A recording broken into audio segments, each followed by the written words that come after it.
Assalamualaikum warahmatullahi wabarakatuh. Bismillah, alhamdulillah, wassalatu wassalamu ala rasulillah Sayyidina Muhammad ibn Abdillah wa ala alihi wa sahbihi wa mawalah.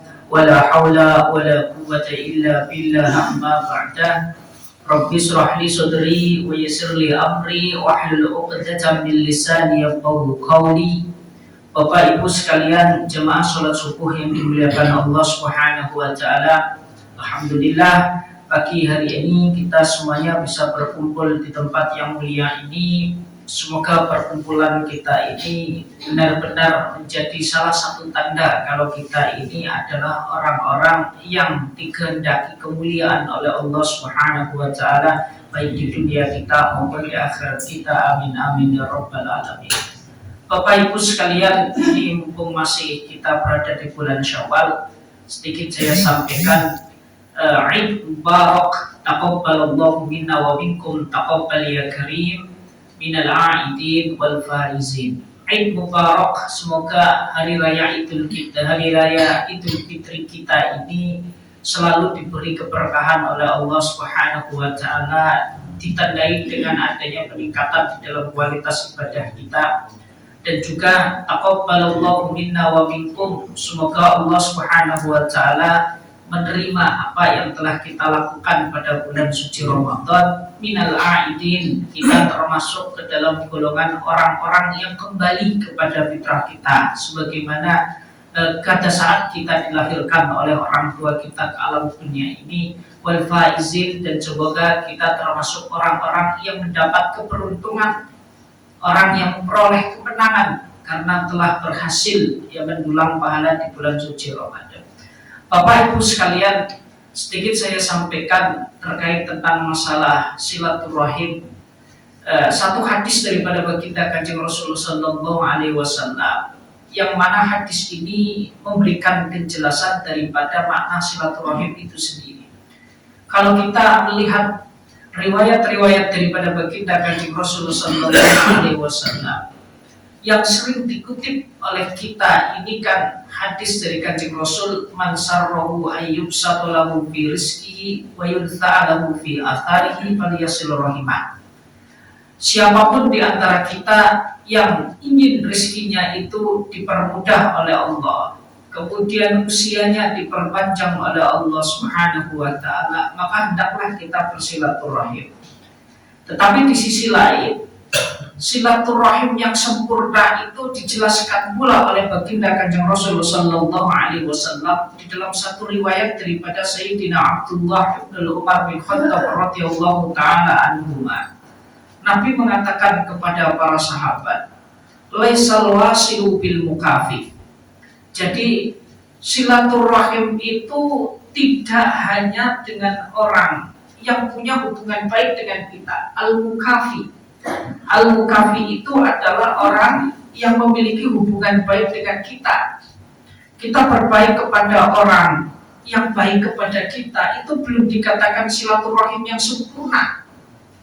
Tapi katakan Rasulullah Sallallahu Alaihi Wasallam, walakinnal wasilal ladzi idza qata'at rahimuhu wa salaha. Silaturahim yang sempurna itu adalah orang yang bisa menjalin hubungan daripada saudara-saudara kita yang sudah memutus hubungan dengan kita. Itu adalah silaturahim yang sempurna. Makanya dikatakan silatun itu menyambung, rahimun itu persaudaraan.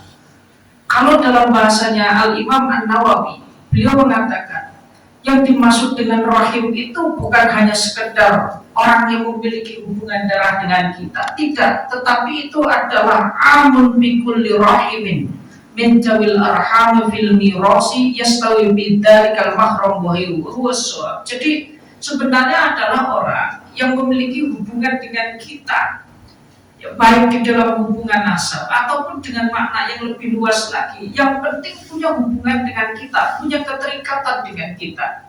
Keterikatan karena lingkungan kerja ataupun keterikatan karena kita berada di dalam satu tempat yang sama, berada di dalam satu RT yang sama, RW yang sama. Itu yang dimaksud dengan rahim. Karena makna daripada ar-rahim itu sebenarnya luas sekali Bapak Ibu sekalian. Ada yang memaknai kalau itu adalah hubungan persaudaraan, ada yang memang itu adalah hubungan kasih sayang. Maka ini sifatnya luas. Al-Imam Ibnu Hajar Al-Asqalani beliau juga mengatakan bahwasanya di dalam silaturahim itu ada 3 level katanya. Yang pertama itu adalah wasil. Wasil itu adalah orang yang bisa menjalin hubungan baik dengan orang yang sebelumnya tidak punya hubungan baik dengan kita.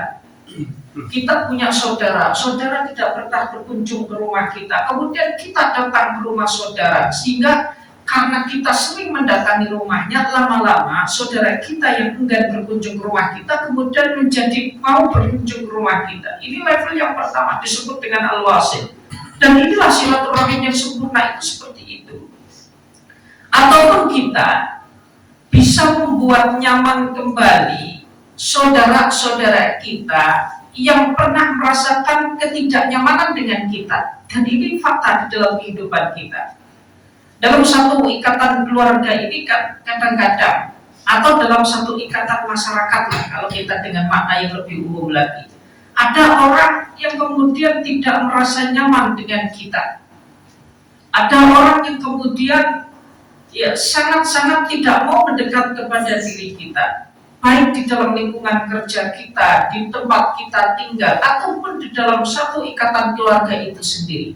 Itu banyak antara kakak dan adik tidak punya hubungan yang harmonis, ataupun tampilan secara lahiriahnya bisa menyatu, tetapi secara emosional kemudian tidak bisa menyatu. Maka yang dimaksud dengan wasil atau orang yang bersilaturahim itu adalah orang yang bisa menggabungkan itu semuanya. Bukan hanya sekedar berkumpul secara fisik, tetapi emosionalnya juga terbangun kembali.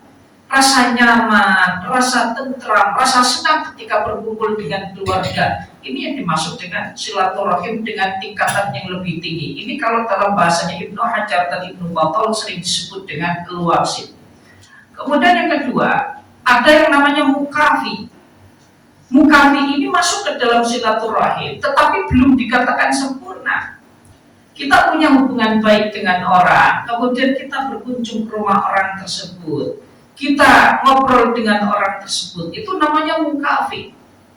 Baru yang ketiga namanya muqati, orang yang memutus silaturahim. Ini adalah berarti orang yang menjauh, punya hubungan baik dengan orang, tetapi kemudian kita menjauh daripada orang tersebut. Ini yang dimaksud dengan muqati. Baik wasil ataupun mukafi ataupun muqati, ya, ketiga-tiganya ini memiliki landasan teoritis di dalam hadis baginda Kanjeng Rasul sallallahu alaihi wasallam.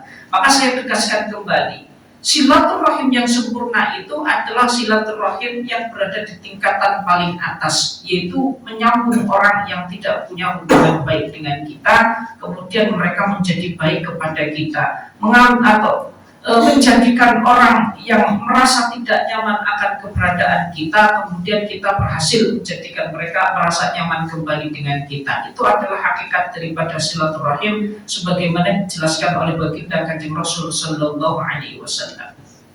Bapak Ibu sekalian, jamaah sholat subuh yang dimuliakan Allah Subhanahu wa taala, berikutnya harapan terbesar daripada kita semuanya setelah melalui proses daripada bulan suci Ramadan yang panjang ini kan, amal-amal kita ini diterima oleh Allah Subhanahu wa taala. Makanya kan ungkapan selamat yang diucapkan oleh kita pada saat hari raya Idul Fitri itu kan minal aidin wal faizin. Itu adalah satu ungkapan yang satu ungkapan yang sebenarnya memiliki makna filosofis mendalam, Bapak Ibu sekalian. Kalau kita maknaikan minal aidin dari kata ada ya'udu audan, itu artinya kembali. Minal aidin, doa semoga kita termasuk, minnya dimaknai termasuk tab'id. Semoga kita termasuk ke dalam golongan orang-orang yang kembali kepada fitrah kita lagi. Kenapa? Karena tadi dosa-dosa kita itu dilebur pada saat bulan suci Ramadan. Kita berhasil melakukan pemutihan pada diri kita semuanya di bulan suci Ramadan. Dengan apa? Ya tentunya dengan mujahadatun nafs, dengan melawan nafsu kita. Nafsu yang selalu mengajak kita itu untuk mencari sesuatu yang menyenangkan diri kita, sesuatu yang memanjakan kita. Kemudian kita mujahadatun nafsi, memaksimalkan, diterima ibadah kita di hadapan Allah. Predikatnya yang terakhir adalah minal maghfurin, termasuk orang-orang yang diberi pengampunan oleh Allah Subhanahu wa taala. Disempurnakan lagi dengan zakat fitrah. Maka sering disebut dengan zakatul badan, pembersihan daripada badan kita. Disempurnakan lagi dengan silaturahim, halal bihalal kalau istilah orang Jawa itu. Jadi saling merelakan kesalahan-kesalahan di antara sesama manusia. Maka dua hubungan ini kemudian terbebas. Hubungan antara kita dengan Tuhan juga dibersihkan, hubungan kita dengan sesama manusia juga dibersihkan. Maka layak kita itu dikatakan minal aidin. Ini doa sekaligus menjadi satu predikat yang harus kita peroleh setelah melalui proses yang panjang di dalam bulan suci Ramadan. Nah, kemudian yang kedua, minal faizin, dari kata faza yafuzu fawzan. Ini kalau dalam gramatikal Arab itu termasuk orang yang memperoleh kemenangan. Atau dengan bahasa yang paling familiar itu orang yang beruntung. Kenapa beruntung? Ya tadi berhasil melaksanakan Ramadan secara tuntas, maka dia berarti adalah orang yang mendapatkan kemenangan. Berhasil mendapat pengampunan pahala dari Allah Subhanahu wa taala, maka ia termasuk adalah orang yang berhasil. Maka dikatakan minal aidin wal faizin. Nah, inilah satu makna yang dalam yang harus kita perhatikan semuanya. Nah, harapan tertinggi daripada kita tentunya Bapak Ibu sekalian, sekali lagi saya ulangi, adalah diterimanya amal-amal kita di bulan suci Ramadan. Tapi apakah kemudian diterimanya amal tersebut memiliki indikator-indikator atau tanda yang mungkin bisa saja menjadikan kita semuanya ini pribadi yang patut berbangga diri. Satu nasihat mutiara hikmah yang disampaikan oleh Al-Imam Ibnu Athaillah As-Sakandari, beliau mengatakan demikian. Man wajada thamrata amalihi ajilan fahuwa dalilun ala wujudil qabul.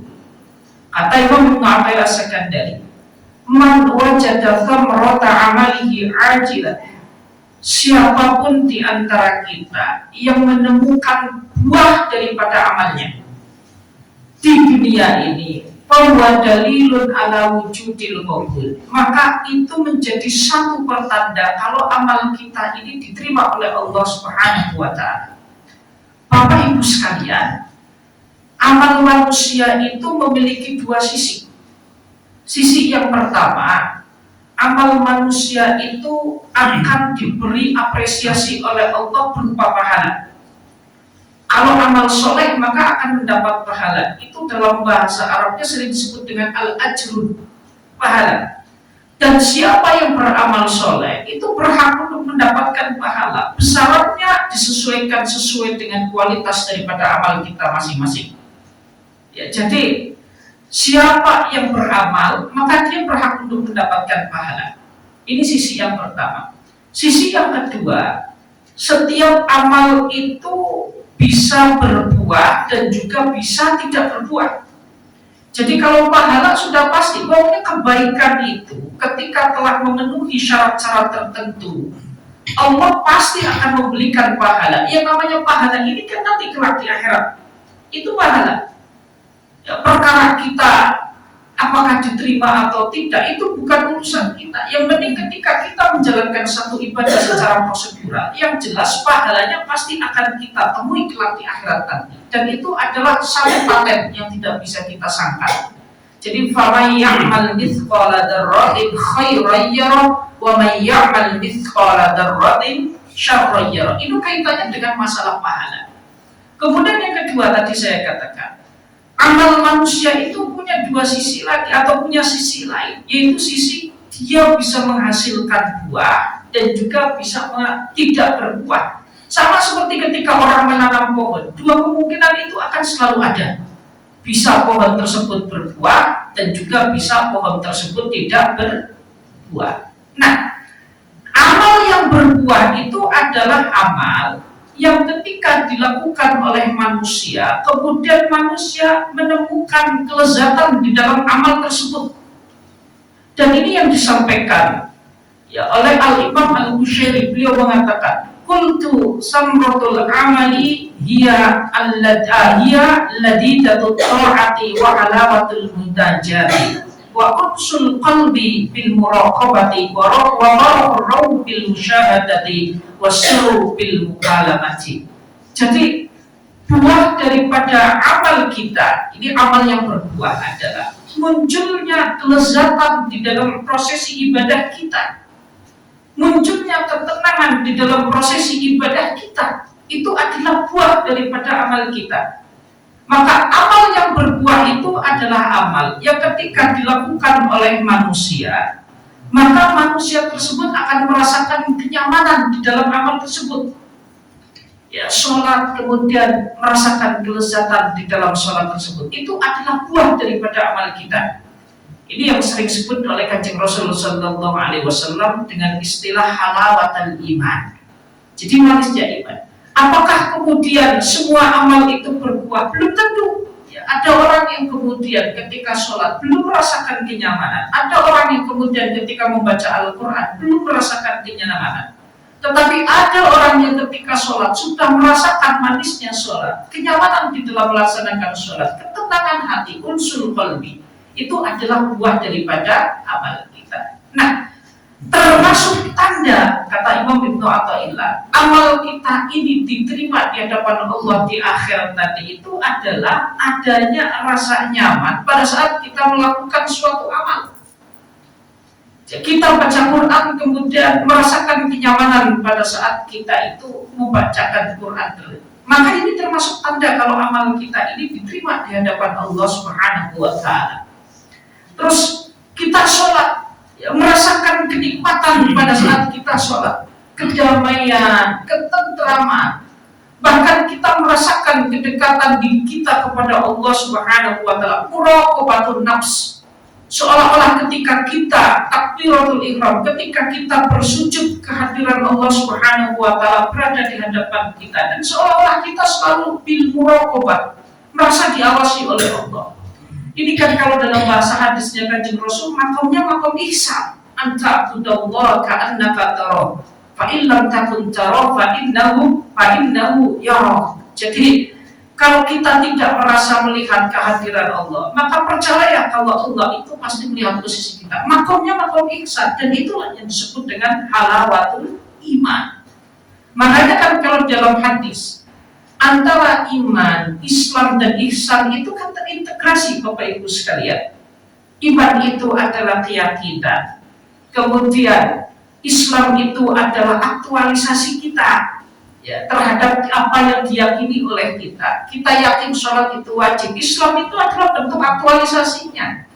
Ihsan itu adalah bentuk soal olah rasa kita ketika kita melaksanakan ibadah. Itu terintegrasi betul antara iman, Islam, dan ihsan. Kalau dalam dunia sufistik, Bapak Ibu sekalian, kenyamanan ibadah ini termasuk adalah buah daripada amal kita, dan itu bisa menjadi salah satu tanda apakah ibadah kita ini di akhirat diterima di depan Allah Subhanahu wa Ta'ala ataupun tidak. Artinya kita dikabul atau tidak. Kalau kita berbicara tentang masalah pahala, semua amal yang dilakukan sesuai dengan prosedur dan syarat tertentu, maka akan punya potensi besar untuk mendapatkan balasan daripada Allah Subhanahu wa Ta'ala. Tetapi manusia juga harus bisa meraba diri. Paling tidak ketika kita beramal itu, selain kita melaksanakan secara prosedural, kita harus bisa meraba diri, Bapak Ibu sekalian. Ini amal yang sudah saya lakukan itu kira-kira bisa dikabul atau tidak di hadapan Allah Subhanahu wa Ta'ala. Itu juga harus kita lakukan. Yang tandanya tadi saya katakan, kita menemukan kenyamanan di dalam hati kita. Makanya di dalam Al-Quranul Karim Allah katakan, wa yazidullahu alladhina ihtadaw huda. Jadi orang-orang yang telah diberi oleh Allah Subhanahu wa Ta'ala, maka ibadahnya atau tanda hidayahnya akan selalu diberi pertambahan oleh Allah Subhanahu wa Ta'ala. Kemudian para ahli tafsir menafsirkan ayat ini, yang dimaksud dengan ziyadatul huda itu adalah tadi. Jadi bertambahnya kualitas ibadah disertai dengan adanya kenyamanan pada saat kita melaksanakan ibadah. Itu termasuk adalah ziyadatul huda. Wa yazidullahu alladhina ihtadaw huda. Bapak Ibu sekalian yang dimuliakan Allah Subhanahu wa taala. Al-Imam Hasan Al-Basri telah mengatakan demikian. Beliau mengatakan, "Inna min jazail hasanati al-hasanata ba'daha." Balasan daripada satu kebaikan, yang dimaksud dengan balasan daripada satu kebaikan itu ketika amal manusia itu diterima oleh Allah Subhanahu wa taala, maka biasanya Allah Subhanahu wa taala akan memberikan kebaikan yang serupa atau bahkan yang lebih baik setelah kita melakukan hal tersebut. Kita baca Quran, kemudian bacaan Quran kita itu qabul, diterima di hadapan Allah Subhanahu wa taala, kemudian bisa menghasilkan buah, biasanya kita akan dituntun kembali oleh Allah Subhanahu wa taala untuk melakukan kebaikan yang serupa. Kita bersedekah, kalau sedekah kita kemudian diterima oleh Allah Subhanahu wa taala, itu biasanya Allah akan memberikan pertolongan kepada kita untuk melakukan hal yang serupa. Ini yang dimaksud dengan inna min jazail hasanati al hasanata ba'daha wa min uqubatis sayyiati as-sayyi'ata ba'daha. Termasuk juga kebalikannya. Kalau orang kemudian melakukan pelanggaran di hadapan Allah, kemudian pelanggaran tersebut itu diterima dan dijadikan sebagai satu perantara untuk mendapatkan dosa, maka Allah juga akan mempermudah cara atau melakukan kemaksiatan yang serupa. Fa'idha qabilallahu al-'abda fa'innahu yuwaffiquhu ila ta'ah, kata Hasan Al-Basri. Ketika Allah Subhanahu wa taala menerima amal daripada ibadah manusia, maka Allah akan mempermudah dia di dalam melakukan taat atau di dalam melakukan ibadah. Makanya Bapak Ibu sekalian, saya selalu mengatakan demikian. Kita itu berada di level tertinggi di dalam keimanan kita itu butuh yang namanya proses. Dulu juga sudah saya sampaikan satu hikmah daripada Imam Ibnu Athaillah As-Sakandari terkait tentang masalah kualitas ketakwaan dan keimanan kita, yang itu merupakan bagian daripada proses kehidupan. Ya, logika paling sederhana, awal kita melakukan sholat, kan tidak mungkin kita mendapatkan satu feeling atau satu perasaan yang kita dapatkan setelah kita itu puluhan tahun melaksanakan ibadah. Itu kan belum tentu. Karena itu adalah bagian daripada proses, dan itu dibenarkan betul di dalam Al-Quran.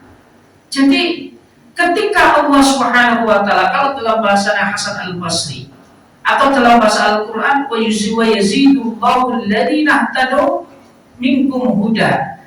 Nah, tambahan daripada huda itu setelah proses. Makanya orang kalau tidak pernah mau sholat, kemudian dia berharap keimanannya itu berada di level yang tertinggi, ini sangat sulit. Karena itu butuh yang namanya proses panjang. Nah, disinilah kemudian ya, kita itu dituntut untuk melakukan proses. Nah, salah satunya setiap kali apa yang kita lakukan itu diterima oleh Allah Subhanahu wa taala, maka kedepannya kita itu dipermudah oleh Allah Subhanahu wa taala. Wa yusrifuhu 'anil maksiyati. Kemudian kita dijauhkan daripada satu kemaksiatan. Nah, ini adalah tanda kalau kita ini termasuk adalah orang-orang yang dikehendaki oleh Allah Subhanahu wa taala tentang satu kebaikan, ataupun kita adalah orang-orang yang bisa mendapatkan buah daripada amal ibadah kita. Ini penting Bapak Ibu sekalian. Makanya kan setelah kita melalui proses yang panjang di bulan suci Ramadan, satu hal yang harus kita dapatkan setelah kita masuk di bulan Syawal itu adalah halawah daripada ibadah kita, atau thamrah daripada ibadah kita, buahnya, yaitu merasakan kenyamanan pada saat kita melaksanakan prosesi ibadah. Dan inilah yang sering dikatakan oleh Kanjeng Rasulullah sallallahu alaihi wasallam di dalam sebuah hadis. Beliau mengatakan, "Idza aradallahu bi'abdihi khairan as-salam." Kalau Allah ini menghendaki satu kebaikan daripada seorang hamba, as-salam, maka Allah akan memaniskan hamba tersebut. Asalun itu kan artinya madu. Maksudnya ibadahnya itu akan menghasilkan buah, yang hasil tersebut adalah manisnya ibadah yang kita lakukan, kenyamanan. Jadi kemudian para sahabat bertanya, "Qalu wa ma asal ya Rasulullah?" Sahabat bertanya, "Ya Rasul, ya buah daripada ibadah kita apa?" Kemudian Rasul Shallallahu Alaihi Wasallam menjawab, "Qal yaqtaqullahu lahu amalan sholihan qabla mautih, thumma yaqbidahu alaihi." Allah akan membuka amal-amal lain yang baik baginya sampai dia itu meninggal atau sebelum dia meninggal.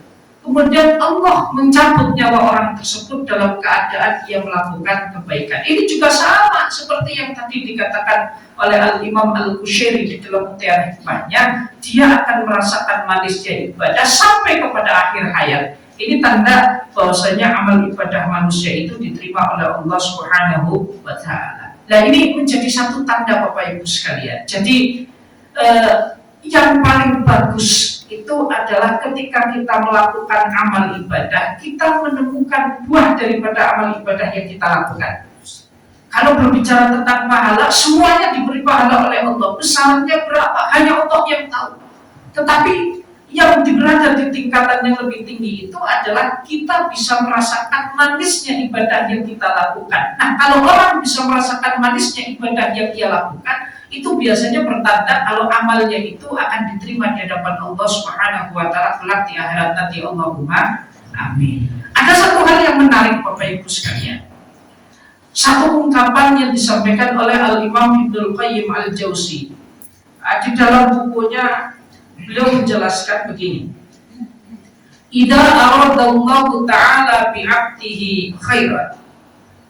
Ini ungkapan daripada Imam Ibnul Qayyim. Ketika Allah Subhanahu wa Ta'ala menghendaki hambanya untuk melakukan satu kebaikan, sallabahu iyata a'malihi al-hasanah bil qalbihi, maka Allah Subhanahu wa Ta'ala akan menghilangkan perasaan kalau dia ini telah melakukan amal soleh. Ini sebenarnya ini berbicara tentang ikhlas, tetapi melalui sesuatu yang terlihat prosesnya. Kata Imam Ibnu Athaillah seperti ini. Kalau Allah Subhanahu wa Ta'ala ini menghendaki seorang hamba di dalam kebaikan, maka ketika hamba tersebut melakukan amal baik tersebut dihapus dari pikirannya. Orang sudah sedekah, kemudian sedekahnya dia lupakan, tidak pernah diingat-ingat. Karena memang betul, orang ketika melakukan amal baik kok masih diungkit-ungkit, ini potensi pahalanya hilang itu besar. Ya kan, tegas sekali ketika Al-Quran berbicara itu. Ya, jadi kalau orang kemudian beramal baik, mathalul ladzina yunfiquna amwalahum fi sabilillah, yaitu la tubtilu shadaqatikum bil manni wal adha. Wahai orang-orang yang beriman, jangan kalian semuanya lebur pahala kalian semuanya bil manni wal adha. Manun itu kan menyebut-nyebut. Manun. Oh, itu yang bangun masjid itu saya itu saya itu, jadi kan harus tahu itu. Dan itu yang saya bangun jalan itu saya. Teras itu juga kalau enggak itu saya itu. Donasi paling besar itu. Itu namanya mannu.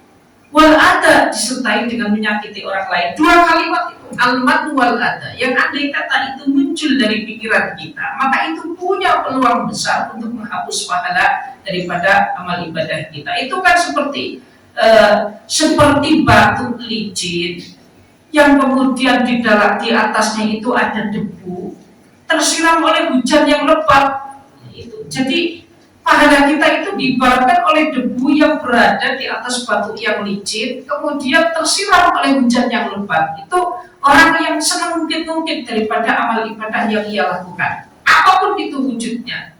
Makanya kata Al-Imam Ibnul Qayyim, salah satu tanda kalau orang tersebut diinginkan kebaikannya itu secara maksimal oleh Allah Subhanahu wa Ta'ala, maka ketika dia melakukan kebaikan, pikiran daripada kebaikan yang dia lakukan dihilangkan oleh Allah Subhanahu wa Ta'ala. Dia sedekah, setelah sedekah lupa. Ya meskipun melupakan itu sulit, ingat, tapi nanti kelamaan juga hilang.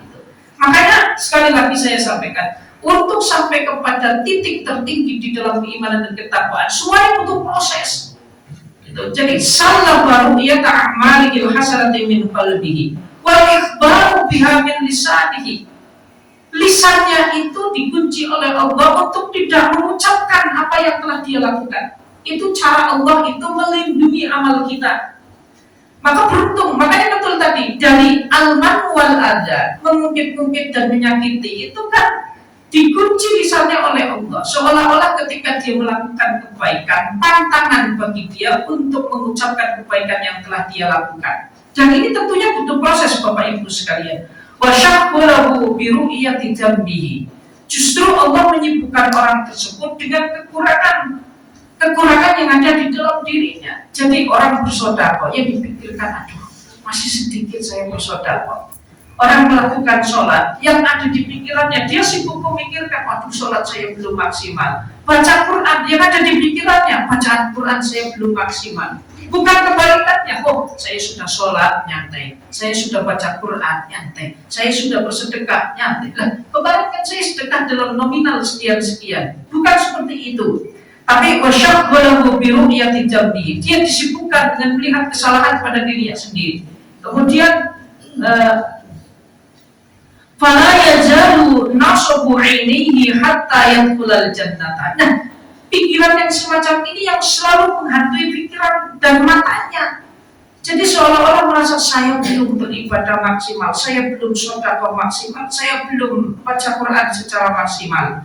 Dan ini dilakukan yang ada di dalam pikiran dia dalam waktu yang lama. Ini kata Imam Ibnu Qayyim al-Jauzi. Dan ini adalah satu hal yang menarik Bapak Ibu sekalian. Dan cara Allah untuk menghilangkan atau menjaga amal ibadah kita agar tetap berkualitas itu tadi, ya, apa yang kita lakukan itu ditutup-tutupi oleh Allah Subhanahu wa Ta'ala. Justru kita menyibukkan diri kita untuk melihat kekurangan yang ada di dalam diri kita, bahkan ketidakbaikan yang ada di dalam diri kita. Orang yang selalu melihat ketidakbaikan di dalam dirinya, tapi dia lupa akan kebaikan-kebaikan yang telah ia lakukan, ini menjadi salah satu tanda orang tersebut dihendaki kebaikan oleh Allah Subhanahu wa Ta'ala. Bapak Ibu sekalian, jemaah syukur yang dimuliakan oleh Allah Subhanahu wa Ta'ala. Sekali lagi saya ingin mengurai membuat satu kesimpulan bahwasanya tanda daripada amal kita diterima di hadapan Allah di akhirat itu tadi kita menemukan adanya manisnya di dalam pelaksanaan ibadah. Itu menjadi satu tanda amal kita itu qabul. Artinya kelak di akhirat kita akan menemukan amal kita. Kalau terkait tentang masalah pahala, saya sekali sampaikan lagi Bapak Ibu sekalian, baik kita merasakan nyaman di dalam ibadah ataupun tidak nyaman di dalam ibadah, selagi kita melakukan ibadah tersebut secara prosedural, maka kita pasti akan menemukan pahala daripada ibadah yang kita lakukan. Qabul itu dari sisi lain, artinya kalau sudah dikabul pasti berpahala.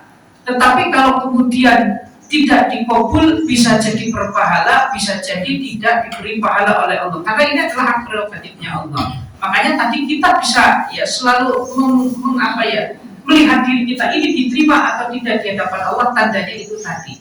Kemudian yang kedua, tanda amal kita diterima oleh Allah Subhanahu wa Ta'ala, menurut Al-Imam Hasan Al-Basri, beliau mengatakan kedepannya itu kita akan dipermudah untuk melakukan kebaikan yang serupa. Ya, ini saya sampaikan agar kita bisa memaknai Ramadan tahun lalu itu bisa diterima di hadapan Allah ataupun tidak, kita melihatnya ke depannya. Kalau kita bisa melakukan kebaikan yang serupa, ini bertanda kalau amal kita ini berarti diterima oleh Allah Subhanahu wa Ta'ala. Allahumma amin. Dan tentunya kita harus bisa merasakan ya saat ini itu ada tambahan atau tidak. Wa yazidullahu alladziina ihtadaw minkum huda. Kira-kira tambahan daripada pahalanya ada atau tidak? Ini adalah satu hal yang harus ada di dalam benak pikiran kita. Dan harapannya semoga sih kedepannya kita semakin istiqomah, kita semakin baik, kita semakin merasakan manisnya keimanan, manisnya amal ibadah kita semuanya, ya agar ini menjadi indikator besar kalau amal ibadah kita itu diterima di hadapan Allah Subhanahu wa Ta'ala. Allahumma amin. Kemudian yang ketiga Bapak Ibu sekalian, apa yang disampaikan oleh Al-Imam Ibnu Qayyim al-Jauzi, beliau mengatakan tanda-tanda daripada orang yang dijaga kebaikannya oleh Allah, dia akan selalu dibutakan atas kebaikan-kebaikan yang ia lakukan. Tetapi kemudian dia dibukakan pintu matanya atau kedua matanya untuk selalu melihat kebaikan, ketidakbaikan dan kekurangan yang ada di dalam dirinya. Ini memang tujuannya adalah untuk melakukan evaluasi terhadap diri kita pada saat kita melakukan satu amalan tertentu. Saya kira itu yang bisa saya sampaikan Bapak Ibu sekalian. Saya sengaja memilih topik yang sederhana karena ini menurut saya ini baik untuk kita semuanya, terutama di dalam proses kita melakukan amal ibadah di hadapan Allah Subhanahu wa taala. Harapannya semua apa yang kita lakukan itu diterima di hadapan Allah, sekaligus kita mendapatkan buah daripada amal ibadah kita semuanya. Amin amin ya rabbal alamin. Sekian daripada saya. Sallallahu alaihi Muhammadin nabiyil ummi wa ala alihi wasallam. Assalamualaikum warahmatullahi wabarakatuh.